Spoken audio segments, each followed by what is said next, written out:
Grand Rising, once again, back with a second video. Grand Rising, ABC action. See what channel it is. Tampa Bay. What's the channel number? 11, 9. Anyway, Tampa Bay News action. 5. Okay.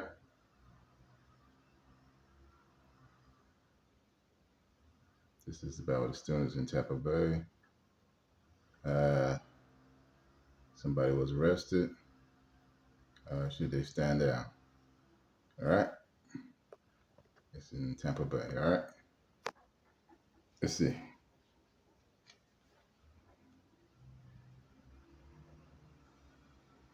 I'm gonna go from Tampa Bay to Columbia. All right.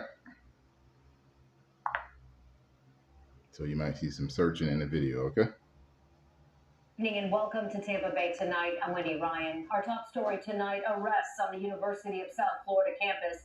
Video from students gives you a first-hand look at the chaos that unfolded just this afternoon. We have live team coverage tonight. Our Julie Solomon is at the Orient Road Jail, where we're working to find out what the protesters will be charged with.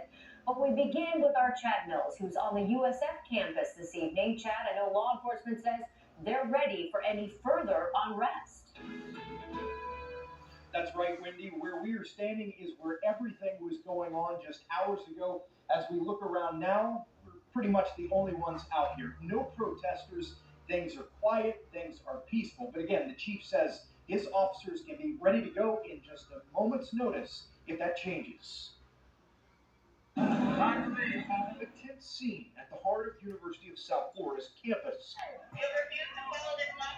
Tuesday afternoon, this encampment in support of the people of Palestine was declared unlawful and broken up with tear gas. And I'm just so angry that protesting a genocide, this calls for the police. Students like these were quick to denounce law enforcement's decision. We had no interest or attempt in brutalizing the police. But the decision was made because USF's police chief says multiple protesters had shields and umbrellas and an intent to resist police officers, even after they were told to disperse. At this time, the protest was no longer peaceful. He says 10 people were arrested, including one that they later learned had a gun unlawfully on campus. We encourage students to exercise free speech, but they have to do so in a safe manner and within accordance to university policy. Still, these protesters with the USF Divest Coalition maintain the gathering was peaceful and plan to keep speaking out against the situation in Gaza. Until Gaza is free, until Palestine is free, I don't see myself stopping. I don't see my friends stopping. I don't see all these strangers, these Tampa community members stopping.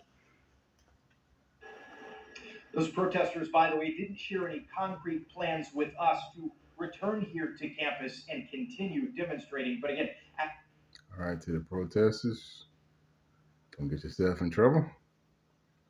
Students, don't destroy the campuses nationwide. Don't lose yourself, all right? Stand for the kids and the women, children and men on both sides. Hamas. We don't need nobody getting injured or killed in the war. Israel or Hamas. This is an ancient territorial tribal battle that's been going on with Palestine and Israel. Now's the time to heal the wounds. We're too deep in the future of 2024. All right. So, on that note, watch this. I'm about to keep searching, all right? So in this video, I'm going to be searching, all right? Minimal movement, okay? Let's see what that got. Hi, I'm James. Did you know the average funeral costs Very around usual. $9,000? And if you don't have enough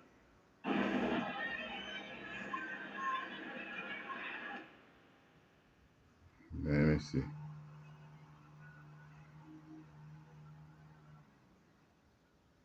There we go. I can go with that one right there. How about that one, yeah? Creating and selling. I go with that one, okay?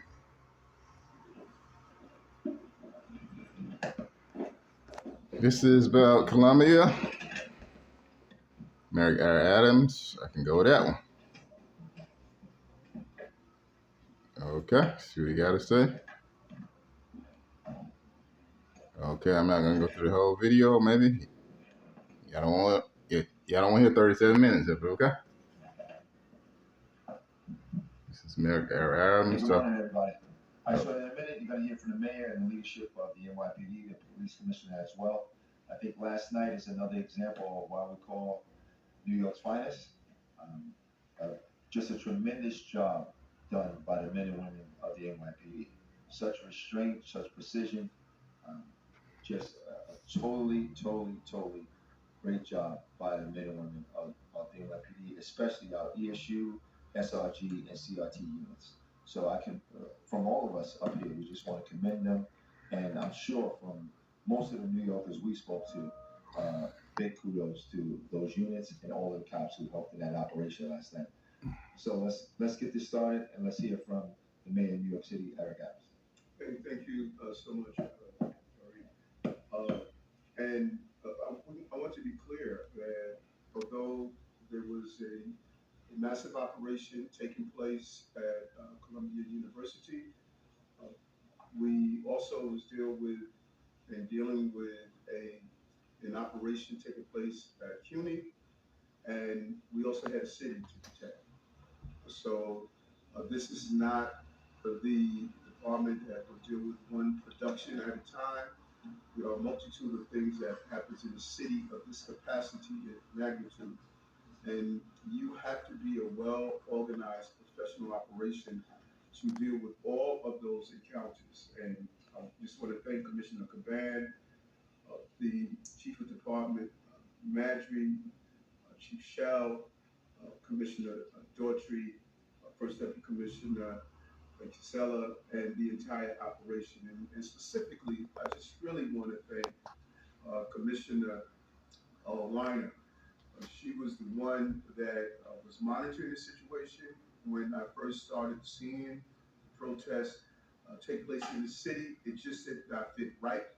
I saw similar indicators from the Black Lives Matters march when it was brought to my attention that there were those who came to the city to disrupt our city, and she was able, through her team, was able to conduct an investigation, and what I feared was actually materialized and actualized by those who were on the ground. And I know that there are those who are road the protesters. majority of people may have been students. You don't have to be the majority to influence and co-op an operation. That is what this is about. And so if we want to play the word police, you could do so. I want to play the New York City police, where we're going to protect our city from those who are attempting to do what is happening globally. There is a movement